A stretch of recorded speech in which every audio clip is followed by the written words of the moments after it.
Não faz parte dos anexos que foram apresentados, mas eu estou apresentando aqui uma gravação, né, que foi feita pelo meu assessor, Eduardo Mazagão, ao ter sido contatado pelo ministro Aloysio Mercadante para uma conversa reservada lá no Ministério da Educação. O ministro Aloysio Mercadante já tinha tentado um contato com minha mulher, que se negou a recebê-lo.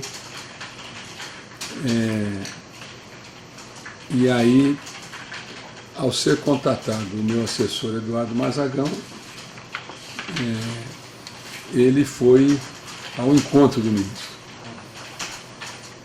Foi ao encontro do ministro e, evidentemente, tomando os cuidados necessários, né? Até porque era uma conversa a dois e ele mesmo, para se defender, ou melhor dizendo, para se proteger, né? Ele gravou, através do seu celular mesmo, né? Ele gravou o diálogo que manteve com o ministro Aloysio Mercadante. No Ministério, no gabinete, né? O Eduardo Mazagão foi contratado pela assessora principal do ministro Mercadante, que é a Cacá, como a gente conhece. E ele esteve no Ministério, teve duas conversas com o ministro Mercadante e, no início do ano, uma conversa com a própria Cacá. Essa conversa com a própria Cacá não foi feita no Ministério, foi feita próximo a um restaurante, foi feita no carro. Eles se encontraram no carro e conversaram, e ele gravou essas três reuniões, e especialmente para se proteger, porque sabia que o assunto era um assunto delicado, né? Que era um assunto que exigia todas as precauções necessárias. Só para contextualizar, quando é que foi feito esse primeiro contato? O primeiro contato, o Eduardo Mazagão não está aqui hoje, mas ele tem as datas, tem tudo. Não sei se os advogados... Dia 1º... Não, 1º de quanto? 1º do 12. 9 do 12. Início de janeiro. Antes disso, ele tinha tentado contato com a sua esposa, né? Ele tentou falar com minha mulher. Antes dessas três? Antes dessas três. E como é que ele tentou? Quando foi as reuniões? Quando foi essa tentativa de falar com a sua esposa? As datas foram próximas, eu posso até checar direitinho isso. Tá? Mas ele primeiro tentou conversar com minha mulher, que rejeitou, mandou a assessoria dele ligar. E a assessoria ligou. E a assessoria ligou para minha mulher, e minha mulher se negou a falar com ele. Disse que não tinha interesse em falar com ele. Sua mulher em qual telefone? Eu não sei. Isso aí eu preciso checar. Como é que foi? Tá? Ou pode ter sido via minha secretária também, a Genilce, não sei. Mas isso eu posso, eu tenho todas as informações. Minha mulher se negou a falar. Por que ela se negou? Porque, primeiro que minha mulher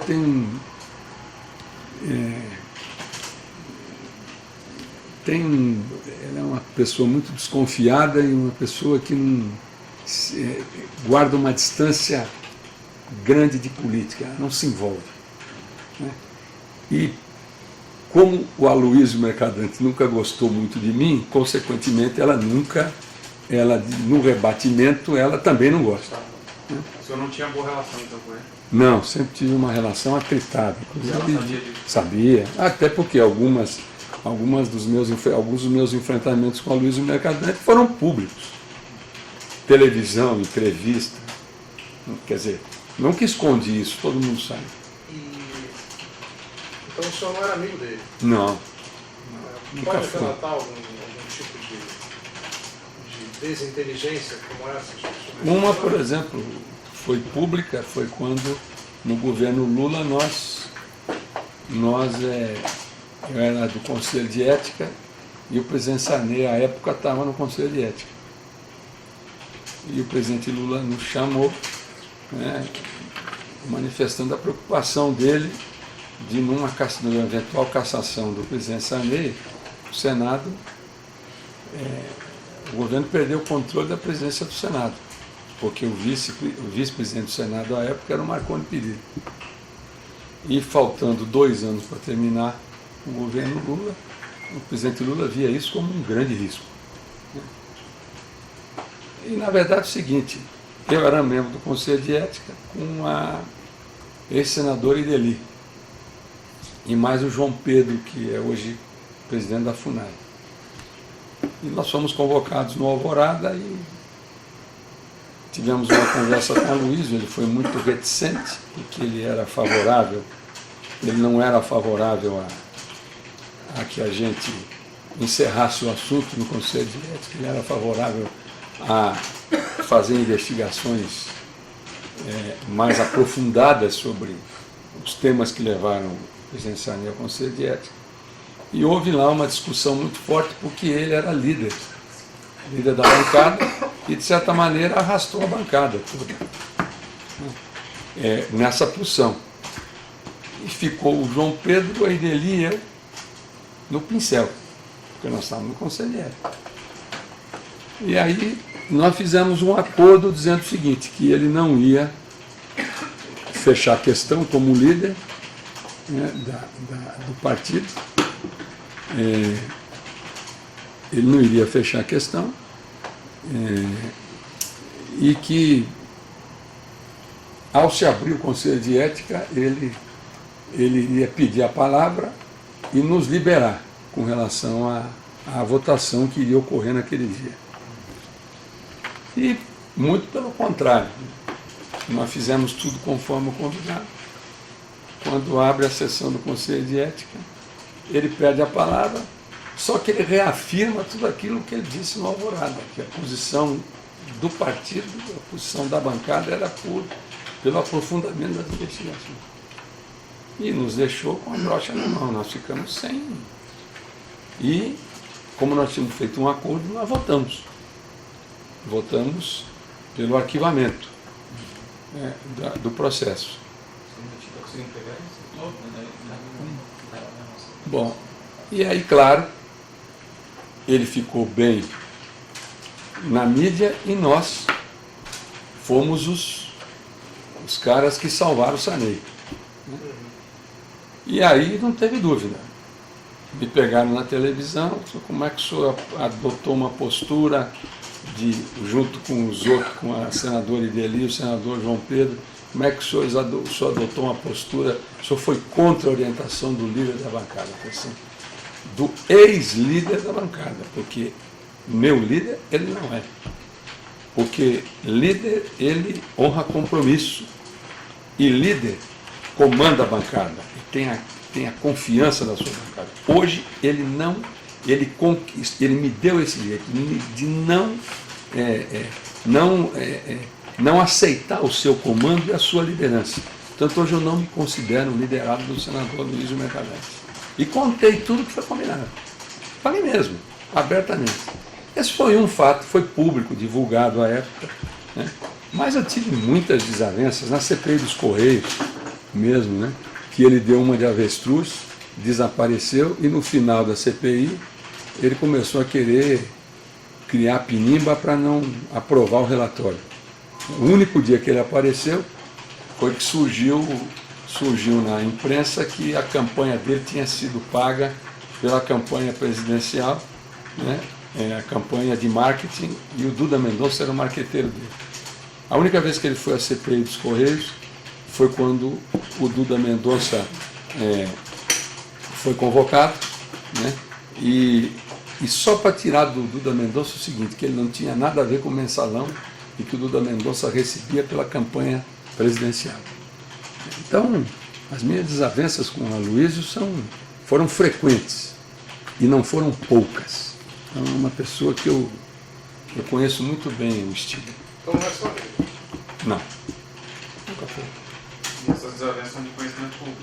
É de conhecimento público. Conhecimento público, eu sempre tive muitas divergências com ele. E aí, nesse contexto, Eu vou falar da primeira conversa. Isso, era isso. Pois é, nesse contexto ele procura o seu assessor, depois de não conseguir encontrar contato com a sua mulher, e diz o quê? E ele diz o seguinte, que eu tinha que ele sabia os grandes serviços que eu... Isso com a sua esposa? Não, com o meu assessor, Eduardo Mazagão. Ele disse que eu era um grande quadro do partido, que ajudei muito o governo, mas nesse caso específico que me levou à prisão eu me precipitei, que eu fiquei nervoso, mas que eu tinha que ter muita tranquilidade agora, que eu precisava avaliar bem em prestar algum tipo de colaboração, porque eu iria criar muitas dificuldades, muitos problemas, que tudo bem, que ele não tinha nada a ver com isso e tal, se essa fosse a minha decisão, ele ia respeitar, mas que isso fosse bem avaliado, que esse é um momento complicado, é um momento difícil. E na verdade é o seguinte, ele dizia que era uma decisão minha, mas na verdade ele usou a conversa para sugerir o contrário. Quer dizer, que eu tomasse... A mensagem era de dissuadir. Dissuadir, ou seja, mandar uma mensagem para mim, através do meu assessor, dizendo, ó, fala para o Delcídio não inventar moda de Ministério Público, de colaboração, de nada. Essa é a mensagem. Mas nessa conversa, ele só sugere que o senhor não faça isso porque senão vai criar complicações, ou ele também oferece algum incentivo para que o senhor não faça isso? Na verdade, doutor Marcelo, quando ele aborda isso, né, ele também fala que o melhor era que eu mergulhasse, porque ele sabe que daqui a pouco viria Andrade Gutierrez, viria Zelada, aí com isso viria o Michel, e que o meu assunto ia sumir da mídia, que eu tinha que ficar em silêncio. E depois, eu só estou resumindo as duas conversas, né?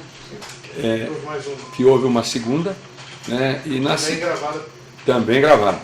Com o seu assessor. Foi pelo meu assessor Eduardo Mazagão. Ele resumia a primeira conversa. Eu acho que eu estou entendendo, a primeira e a segunda se mistura um pouco. Ele se mistura um pouco, né? Ela se Não, mistura. é isso que eu coloquei, foram 3 conversas, Isso. 2 com o Mercadante, ministro, e aí eu e passei uma a com a falar o Cacá. que o ministro falou com o Eduardo Mazagão. Isso. Especificamente. Eu não Exatamente. estou dizendo assim, na conversa primeira falou isso, na conversa segunda falou aqui. Se for isso, a gente Até porque eu Ele não vai acho conseguir que separar.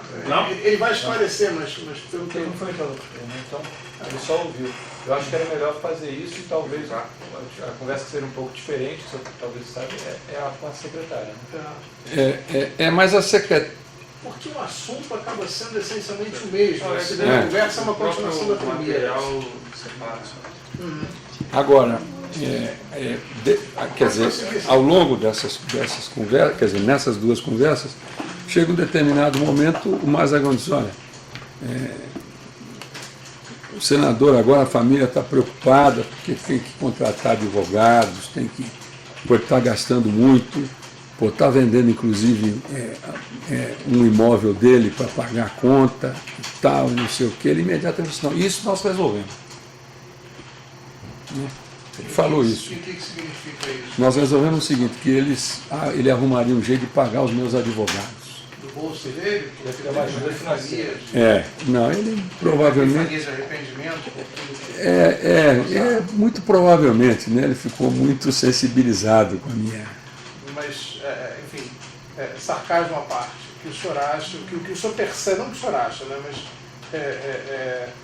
pelo que o senhor descreve, não havia uma relação de proximidade entre os senhores suficiente para que ele fizesse isso por iniciativa pessoal, menos Sem dúvida. ainda por dispêndio pessoal. Sem dúvida.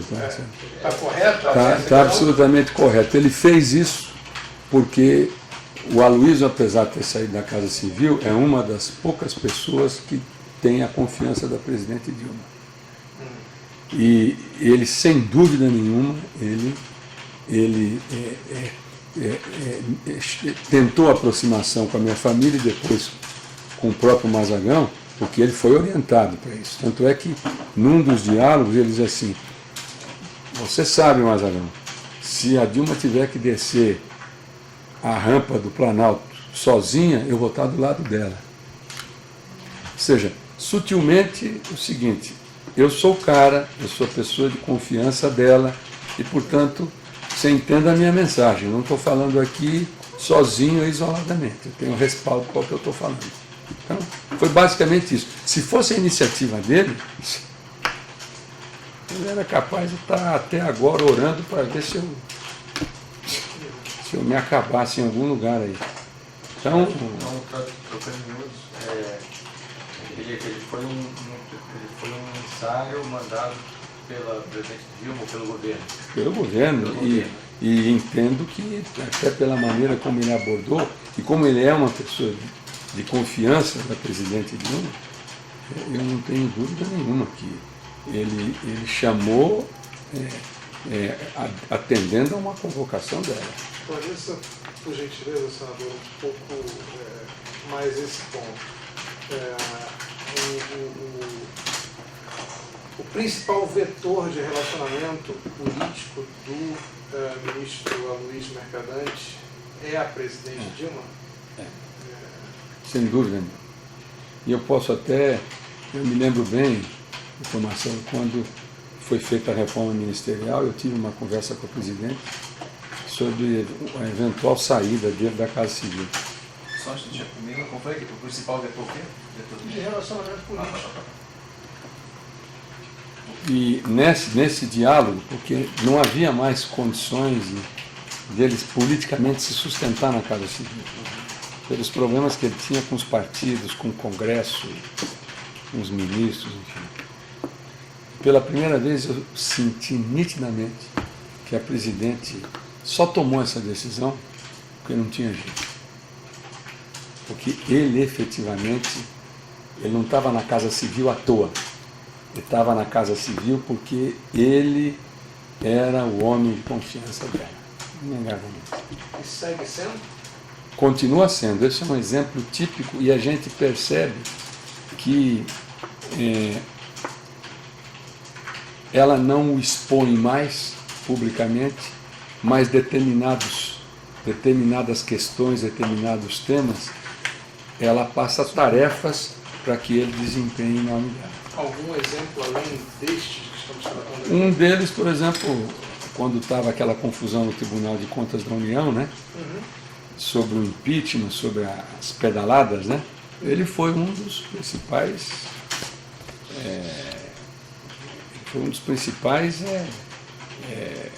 players dessa operação com relação às pedaladas, né? Nos tribunais superiores também ele algumas vezes recebeu missões para conversar com os ministros, também em situações relacionadas com impeachment, né? Então, a posição hoje dele é de não se ter uma expulsão pública grande, mas ele tem exercido tarefas nobres a mando da presidente. Isso é inegável. Me parece até que tem uma situação na FIPA, interessante, se não me falha a memória, que ele diz que está meio queimado com o PT. Que ele fala, no governo, é verdade. Ele vai assim, no governo eu ajudo, no PT eu já não tenho mais a mesma relação que tinha, mas ele fala isso. Agora, o meu assessor, o Mazagão, tem ainda uma sensibilidade maior, porque eu, infelizmente, eu vi o texto, né, que ele transcreveu, e ele participou. Ele trouxe a notícia do primeiro diálogo com o senhor. Trouxe a notícia do primeiro e do segundo. E ao receber a notícia do primeiro diálogo, como o senhor reagiu e o que orientou o seu assessor a fazer? Eu disse a ele o seguinte, que se ele fosse convocado, se o contatassem, que ele voltasse. Isso no primeiro diálogo ou no segundo diálogo? No primeiro, logo após o primeiro diálogo. Tem a notícia com o ministro. Primeiro, para responder, eu vou responder a primeira pergunta do senhor. Isso. Quando ele me contou, eu disse assim, Mazagão, conheço esse Léo. Conheço esse Léo. Esse é o estilo do governo. Ele te chamou lá para te mandar uma mensagem. E ao mesmo tempo para dizer que ele está me acarinhando, que ele está solidário, que eu não estou sozinho. Eu conheço esses caras. Bom, e o que eu faço se ele me chamar de novo? Porque ele me disse que vai me dar notícias. Né? Que ele fala, inclusive, que ia conversar com Lewandowski. Eu falei, então você, quando ele chamar, vá ao encontro dele novamente. Né?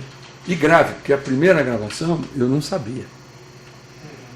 Eu soube quando o Mazaghão me contou. Né? Aí, como ele tinha feito a primeira, e por razões óbvias e corretamente, falou, pô, é um assunto delicado, eu tinha que me proteger. Né? Falei, então grava a segunda. E todas as conversas que ele tiver com você. E ele gravou a segunda conversa. E depois teve uma conversa com o AKK, que é uma espécie assim de conversa meio surreal, né? Ela o chamou para dizer que tinha recebido uma ligação dele e que ele tinha pedido a ela que transmitisse ao Mazaghão toda a tranquilidade, que ele estava muito atento no desenrolar dos fatos e que ele daria notícia logo após o recesso do judiciário. Era um calmante. Era um calmante. E só para deixar claro que a mensageira não sabia de nada. Eu não entendi. E a Cacá não sabia de nada. Ela falou assim, eu não entendi nada. Eu peguei, eu estou reproduzindo o que ele me falou. Eu não sei nem qual é o assunto, eu só estou repetindo o que ele falou. O senador Gil comentou alguma coisa sobre aquela votação referente à sua prisão do Senado, a nota do PT? Ah, falou que o Senado bobeou, que o Senado estava de joelhos, que foi um grande erro do Senado, que o Senado está de cócoras. Ele usou uma adjetivação assim dura. E ele prometeu alguma tentativa do Senado se movimentar, de trabalhar para o Senado movimentar a seu favor? Ele disse que iria conversar com o Renan também, né?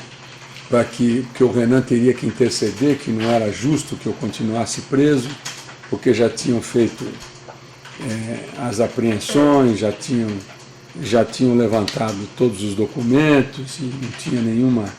eu não podia continuar preso. Isso aí ele também fez aí ao longo da conversa. Interceder como presidente da casa? Ou interceder eu entendo institucionalmente, né? Que ele iria conversar com o Renan. Para o Renan, eventualmente até também falar com o Lewandowski, se não me engano, isso eu não lembro. Se ele cita do Renan com o Lewandowski, eu não sei, mas ele falou que ia conversar com o Lewandowski. Em que pé se encontram essas tratativas agora? Absolutamente quietas. A gente acha que ele vai fazer contato depois do Carnaval, pelo menos em princípio, né? Porque ele tirou um período de férias, né? Veio o recesso, logo depois do recesso do Carnaval, então ele teve pouco tempo para fazer, para mobilizar alguma coisa, né? Então, mas a gente acha que, até pela vaidade que o Aloysio tem, ele quer se colocar como interlocutor do governo, o cara que contemporizou. Isso está na cabeça dele. Né? Uma outra pergunta, senador. Agora só estamos com a transcrição aqui da conversa. Tem uma fala aqui que ele diz: o problema é o seguinte, tem que ter calma, para ele não ser um agente que desestabilize tudo, porque senão vai sobrar uma responsabilidade para ele monumental, entendeu? O que o senhor entendeu desse recado? Porque, doutor Sérgio, ele sabe muito bem, eu era líder do governo, portanto eu tinha acesso a muitas informações, né? Eu tinha acesso, eu participava de reuniões. Agora ele está falando que se o senhor falar, vai ter uma responsabilidade monumental. Isso, Então, senhor, que, para mim, com relação o meu entendimento, a desestabilização quem do sabe governo. a responsabilidade para o senhor, se o senhor falar, em tese seria o senhor. Mas o que o ministro, a luz da verdade, está mandando dizer para o senhor que se o senhor falar, eu seria o vai sobrar uma responsável? responsabilidade monumental? Eu também tenho muitas dúvidas.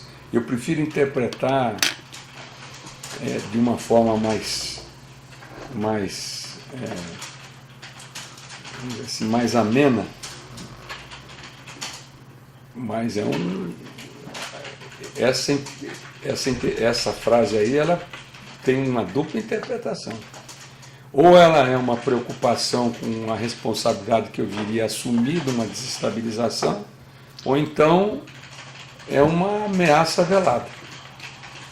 Qual foi o termo? Uma responsabilidade Monumental. Assim, para ele não ser um agente que desestabilize tudo, porque senão vai sobrar uma responsabilidade para ele monumental, entendeu?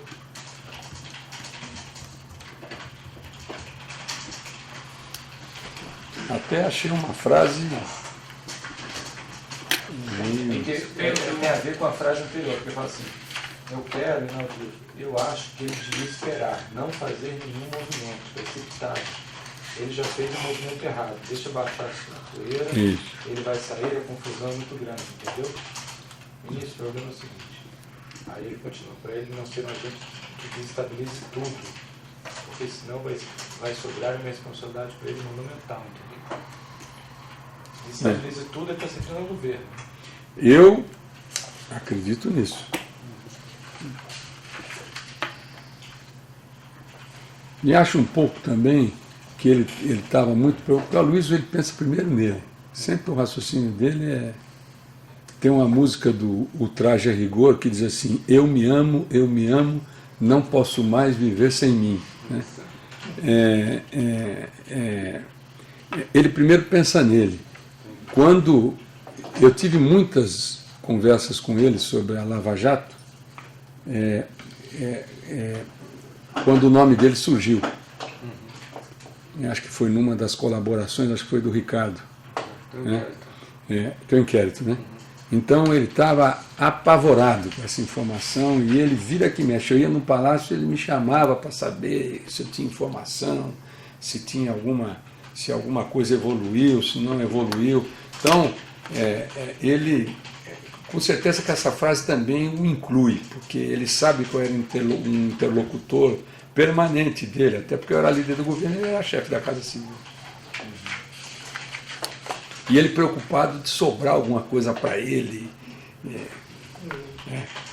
de eu falar que conversava com ele sobre isso. O senador tem uma certa conotação simples, que é o seguinte: se o senhor falar, se o senhor colaborar, o senhor vai se implicar também. Vai ter uma responsabilidade. Mas o que ele fala, além disso, porque ele fala a responsabilidade para ele vai ser monumental. Para ele, vai sobrar uma responsabilidade monumental. Pois é. Porque ele desestabiliza tudo, não é só a situação dele. Eu acho que está se referindo a todo o contexto. Ele fala desestabiliza tudo. Uma possibilidade é que ele tenha usado, isso não é incomum, pessoas que não são do direito, responsabilidade no sentido causal. Sim. Né? Mas É, quando nós eu vamos também faço assim.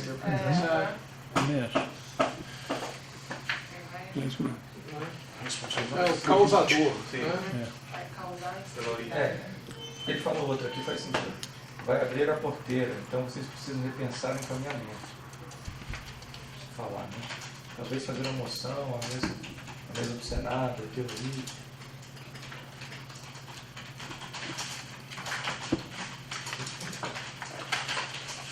Então, o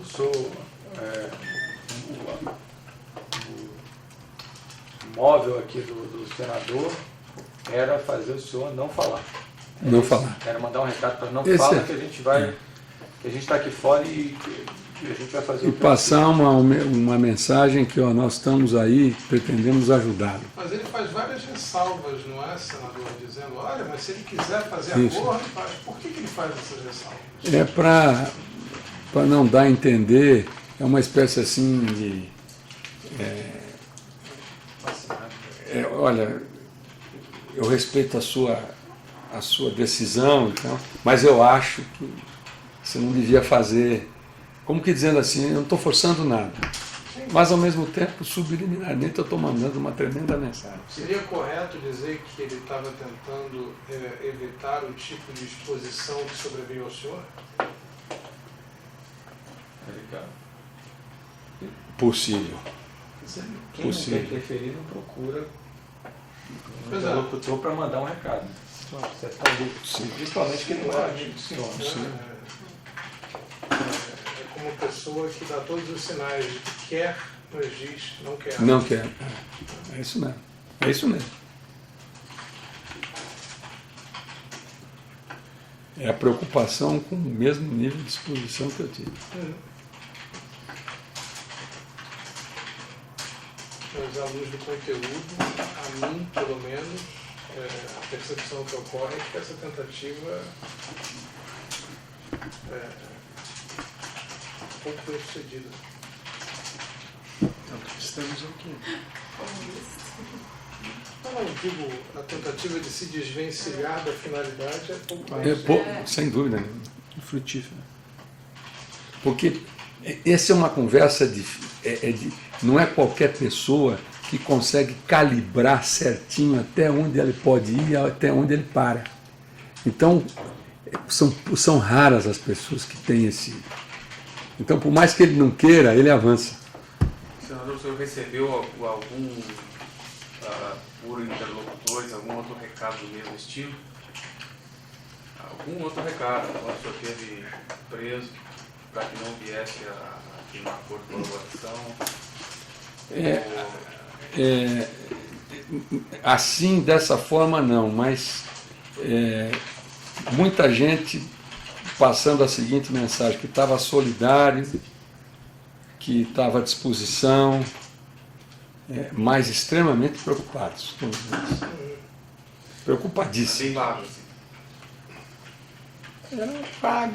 Eu recebi, por exemplo, visitas de parlamentares, né, de alguns parlamentares que foram lá. Né. A conversa era uma conversa assim... como é que você está? Nós viemos aqui prestar nossa solidariedade, mas como é que estão as coisas? E tal, e papapá. Eu disse, não, eu estou trabalhando na minha defesa aqui, aí mostrava o material. Eles entendiam. E eles estavam querendo saber, era isso.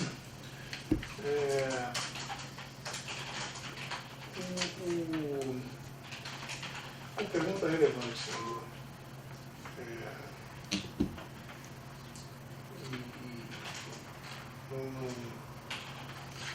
Não tente, em momento nenhum, mas principalmente sobre essa pergunta, presumir se resposta tal qual convém.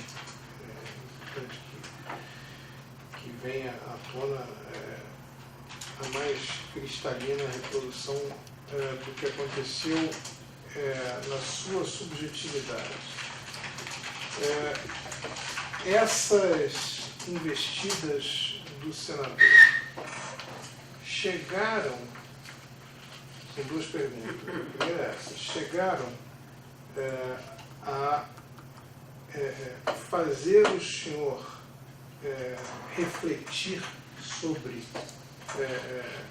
a decisão de celebrar o acordo? E a segunda pergunta, essa reflexão,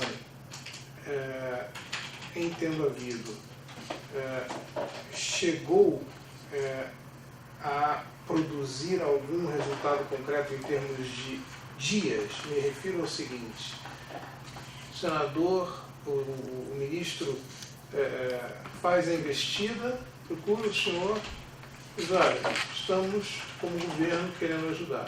E aí o senhor para e pensa e diz, opa, talvez isso possa me ajudar.